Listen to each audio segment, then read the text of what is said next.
My friend Anna and I were on a week-long camping trip, exploring national parks and soaking in nature. One evening, we noticed a huge rainstorm approaching, and knowing that sleeping in a tent through a storm would be a miserable experience, we decided to find a motel for the night. The closest one we found was a small, cheap strip of rooms in the middle of nowhere, Nebraska. It wasn't much, but it would keep us dry. We checked in with a scruffy, redneck-looking guy at the front desk and settled in as the rain started to pour. That evening, we stayed in the room, drinking and playing games to pass the time. The storm outside was intense, but the sound of rain hitting the roof was comforting.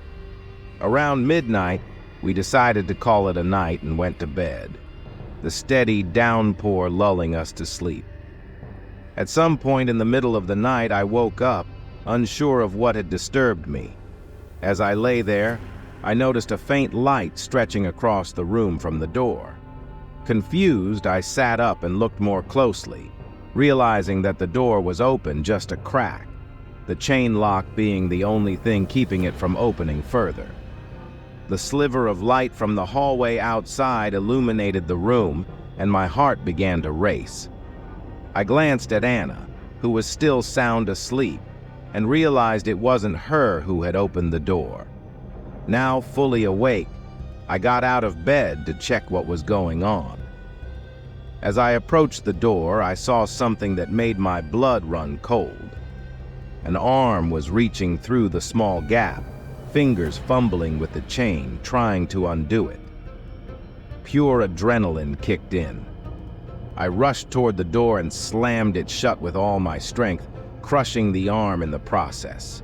I heard a pained grunt from the other side as the arm quickly withdrew. Whoever had been trying to break in disappeared without a trace. Anna woke up in the midst of the commotion, and after I explained what had happened, she immediately called the police. It was nearly 5 a.m. by the time they arrived. We quickly packed up our things, wanting to get out of there as soon as possible. When we stepped outside, the police were already talking to the front desk worker. He kept insisting that he hadn't seen anyone suspicious, but something about his behavior felt off. He was holding his right arm very gingerly, as though it was injured. Even when he wasn't holding it, it hung awkwardly at his side.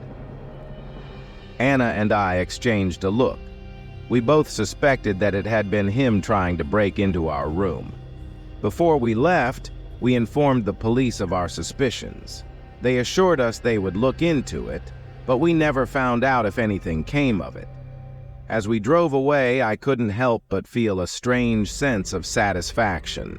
Even if he wasn't punished, I had either broken or severely injured his arm. Maybe that would stop him from trying something like that again.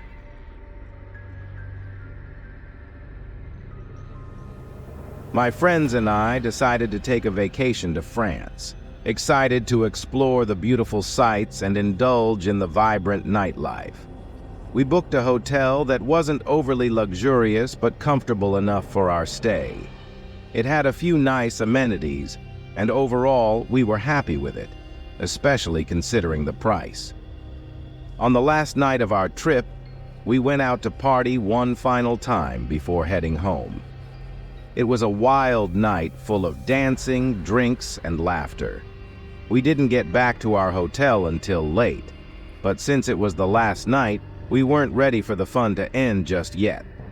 We gathered in our room, continued talking, and poured a few more drinks. We were probably a bit too loud, but it felt like the perfect end to an amazing trip. Around 3 a.m., we heard a loud banging on our door, which abruptly silenced the room. Startled, we all looked at each other, wondering who it could be at that hour. One of my friends volunteered to check the peephole. He peered through but didn't see anyone outside. Figuring we had been too loud, we assumed it was just a nearby guest upset about the noise, so we lowered our voices and started getting ready for bed. 5 minutes later, there was another knock, this time more persistent. We were sure we weren't being loud anymore, so this felt odd. Another friend went to check the peephole again. This time, there was a man standing right outside the door. He didn't knock again, just stood there as if waiting for us to open the door. Feeling uneasy, we took turns looking through the peephole, trying to figure out who he was. None of us recognized him. After a moment, the man knocked again, his knock slow and deliberate. At this point, my friend Audrey spoke to him through the door, asking, "Can we help you?" The man responded in a calm voice, claiming that he had found a wallet that one of us had dropped at the club earlier that night. Startled, we all immediately began checking our pockets, purses, and bags to see if anyone had lost anything. We frantically searched through our belongings, but after a few minutes we realized that nothing was missing. No one had lost their wallet or ID. Everything was accounted for. Audrey told the man, "We're not missing anything. It must be someone else's wallet." But instead of leaving, the man remained silent and still. He didn't move at all. He stood outside our door, seemingly waiting. Another few minutes passed, and he knocked 2 more times in quick succession. At this point, the atmosphere in the room shifted from confused to downright eerie. We no longer felt safe. It became clear that something wasn't right with this situation, so we called the front desk, asking them to send someone to deal with the man who was still outside our door. Within a few minutes, 2 hotel staff members arrived. They politely asked the man to step away from our door and leave the premises. At first, he didn't respond, but as they tried to gently guide him away, he became aggressive. The man suddenly tried to fight the staff, squaring up and swinging punches. It was clear that he wasn't in a good state of mind. The 2 staff members wrestled him to the ground, managing to hold him down until law enforcement arrived. When the police arrived, they took the man into custody, but the whole encounter left us shaken. We realized how disturbing the situation really was. This man had likely been watching us throughout the night, following us from the club back to our hotel. He had waited for an opportunity to approach us, using the fake story about the wallet to try and get into our room. It was unsettling to think how close we came to potentially opening the door for him. We never found out what the man's true intentions were or why he had targeted us, but the thought of it lingered. We spent the rest of that night wide awake, alert, and unable to shake the strange sense of dread that had fallen over us. The carefree joy of our final night in France had been replaced with a chilling reminder of how vulnerable we had been without even realizing it.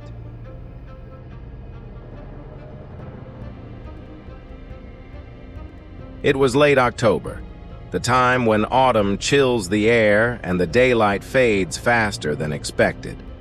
My friends and I, drawn by the allure of a good scare, decided to visit an abandoned asylum just outside of town. It had been closed down for decades, left to rot, but locals still whispered about strange occurrences inside. Stories of people disappearing or hearing voices, even seeing figures in the windows. Naturally, we were skeptical, but we couldn't resist the thrill. The asylum was enormous, its stone facade looming over us as we made our way to the entrance, which was wide open, as if inviting us in. The air inside was cold and thick with dust, and the faint smell of mildew hung in the air. Graffiti covered the walls, along with the remnants of old medical equipment scattered across the floor. The building groaned and creaked under the weight of time, but we pressed forward, flashlights barely piercing the darkness. After exploring a few of the lower rooms, my friend Jason suggested we head to the upper floors. He had heard rumors that the 3rd floor was where things got weird. Patients there were said to have been experimented on, and many never left. There were stories of their screams echoing through the halls, even decades later. We laughed it off, but agreed to go. Curiosity got the better of us. As we ascended the narrow staircase, the temperature dropped noticeably. Our breath came out in visible puffs, even though it wasn't that cold outside. By the time we reached the third floor, everything felt wrong. The air felt heavier, like it was pressing down on us. Our footsteps seemed unnaturally loud, echoing through the long, empty corridor. The windows were boarded up, blocking any trace of moonlight. We could barely see more than a few feet in front of us. Suddenly, we heard it. A faint whisper, like someone was calling out from down the hall. We froze. "Did you hear that?" Sarah asked, her voice shaking. We all nodded silently. The whisper came again, a little louder this time, but we couldn't make out the words. It was like someone was trying to speak, but their voice was weak and strained. Jason, always the brave one, moved toward the sound. "It's probably just the wind," he said, though his voice lacked confidence. We followed, our flashlights trembling in our hands. As we walked further down the hall, the whispers grew louder, more insistent, and distinctly human. It wasn't the wind. The corridor led to a large, open room at the end. It looked like some kind of treatment area, with rusted gurneys and metal instruments scattered around. In the center of the room stood a single chair, its leather straps hanging limply from the armrests. Something about that chair sent a chill down my spine. It felt wrong. Then we heard it. A long, low groan, like someone waking from a deep sleep. The sound came from behind us. We turned our flashlights toward the hallway we had just walked through, but there was nothing. No one was there. But the groaning continued, getting louder and closer, as if something was slowly making its way toward us. "Let's go," Sarah whispered, her voice barely audible over the sound. But before we could move, the door at the end of the hallway slammed shut with a deafening bang. The groaning stopped, replaced by a deafening silence. We stood frozen, our hearts racing, too scared to even breathe. Suddenly, the whispers returned, only this time they were all around us. It sounded like dozens of voices, overlapping and growing louder with every passing second. I felt something brush against my arm, like cold fingers, but when I looked down, nothing was there. Jason pointed his flashlight toward the far corner of the room, and that's when we saw it. Something was standing there, barely visible in the dim light. A shadow, tall and gaunt, its face obscured by the darkness. It didn't move, just stood there, watching us. We stared in shock, unable to process what we were seeing. Then it stepped forward. I've never felt terror like that in my life. We all turned and bolted for the stairs, sprinting as fast as we could, the sound of our own frantic footsteps drowning out everything else. I didn't dare look back, but I could feel it behind us, that thing, chasing us down the hallway. The whispers followed us, growing louder and more urgent, as if the voices were trying to pull us back. We flew down the stairs, nearly tripping over ourselves in our panic. Jason was the first out the door, and we didn't stop running until we reached the car. None of us spoke until we were miles away from the asylum, breathing heavily, still in shock. Only then did we realize something chilling. Jason, who had been leading the way, wasn't with us. Panicking, we raced back to the asylum, calling his name, but he never answered. We searched the area and even called the police, but they found no trace of him. Jason was gone. The next day, we returned with a larger search party, but the asylum was empty. No footprints, no signs of struggle. It was as if he had vanished into thin air. The police ruled it as a disappearance, but we knew better. Something was in that building, something dark and twisted, and it had taken him. We never went back after that. Some nights I still hear the whispers in my sleep, calling out from that forgotten place, and I wonder if Jason is still in there, trapped, with whatever it was that took him.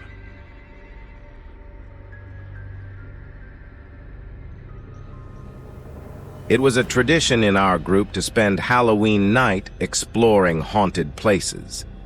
This year, we chose a remote cabin deep in the woods, rumored to be cursed.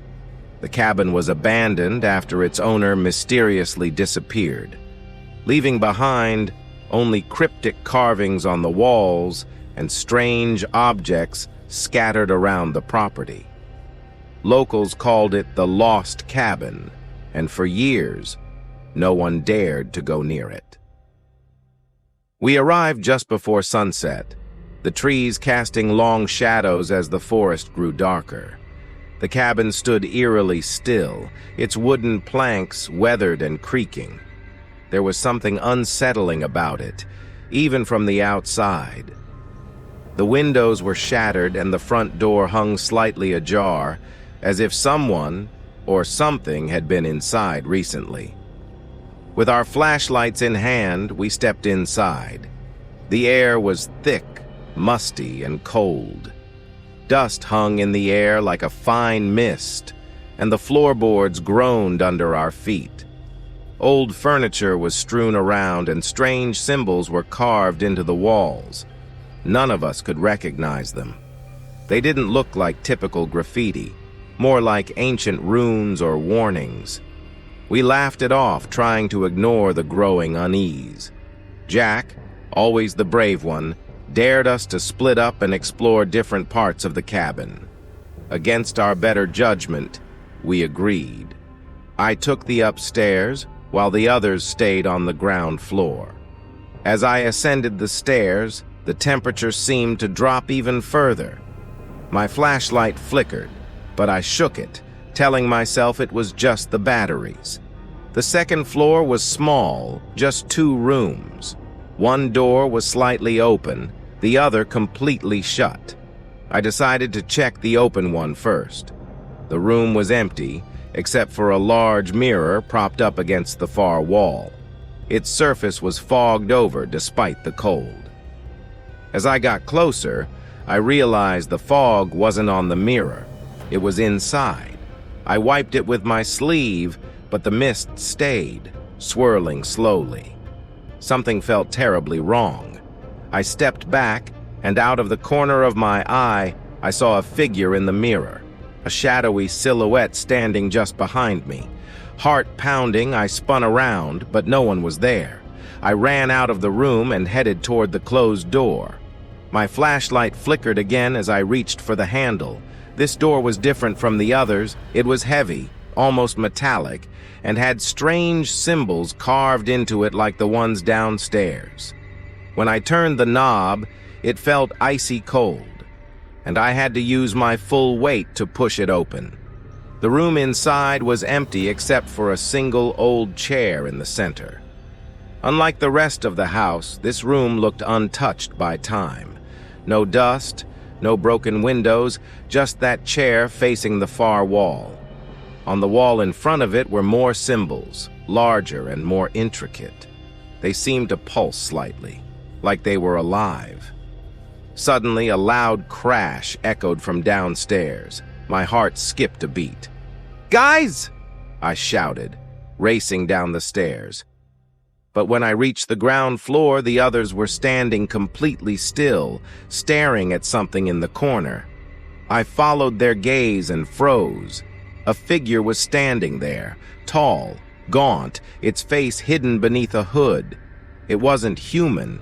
Its limbs were too long, its body unnaturally thin. None of us moved. The figure didn't either. It just stood there, watching us. Then, without warning, it took a step forward. Its footfall made no sound, but we all felt the vibration in the floor beneath us. Another step. Closer. That's when we noticed the carvings on the walls. They were glowing, pulsing like a heartbeat, in sync with the figure's steps. Jack yelled something and we all ran for the door, but it wouldn't budge. The figure moved closer, reaching out with impossibly long fingers. In our panic, Sarah smashed a nearby window and we scrambled out into the night.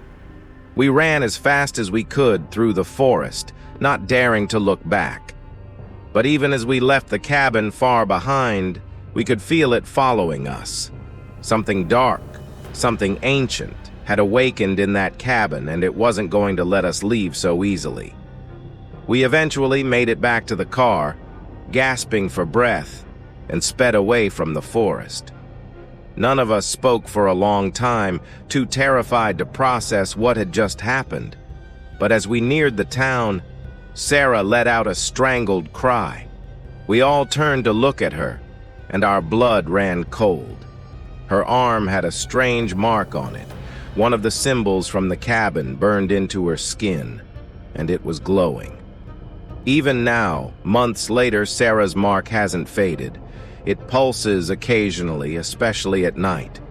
We've all had the same nightmares since that night, of the cabin and the figure that followed us. But the worst part is, Sarah's starting to hear whispers, voices calling her back to the lost cabin.